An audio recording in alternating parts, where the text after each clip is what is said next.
Hər vaxtınız xeyir olsun, əziz Sport Info izləyiciləri. Mən Aytən Mustafayeva yeni xəbər bloku ilə qarşınızdayım. Avrokuboklara qayıdışı uğursuz alınan Neftçidə bəzi radikal qərarların verilməsi gözlənilir. Saytımız bu yöndə yeni məlumatlar əldə edib. Redaksiyamıza daxil olan informasiyaya görə Müşahidə Şurasının üzvləri arasında bununla bağlı geniş müzakirə aparılıb. Komandanın nəticələrindən məsul şəxslərdən vəzifəsindən uzaqlaşdırılması gündəmdədir. Ola bilər ki, ya bugün, ya da qarşıdakı günlərdə konkret addımlar atılsın. Bir daha yada salaq ki, ötən həftə sonu Neftçidə fövqəladə iclas keçirilib. Toplantı klubun Bakıxanov qəsəbəsində yerləşən bazasında təşkil olunub. 2 saata yaxın davam edən yığıncaq Müşahidə Şurasının bəzi üzvlərinin iştirakı ilə baş tutub.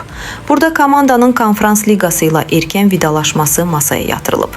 Uğursuzluğun səbəbləri ətrafında geniş fikir mübadiləsi aparılıb. Müxtəlif ehtimallar üzərində dayanılıb. Klubun idarəçilərinin fəaliyyəti, gördüyü transfer işləri şura təmsilçiləri tərəfindən haqlı olaraq bəyənilməyib. Yayda alınan yeni futbolçuların Neftçinin səviyyəsinə uyğun gəlmədiyi, komandanın zəif çıxışında pay sahibi olduqları vurğulanıb. Diqqətə çatdırılıb ki, kollektivə hər cür şərait yaradılıb. Məşqçi və futbolçuların bütün istəkləri yerinə yetirilib. Bütün bunların qarşılığında nəticə yoxdursa, azarkeşlər məyusdursa, mütləq günahkarlar tapılıb üzə çıxarılmalı, müvafiq cəza tədbirləri görülməlidir. Qarabağ növbəti transfer çalışmasını bitirmək üzrədir. Ağdam klubu Nigeriyanın Gənclər Liqasının bombardirini sıralarına qatır.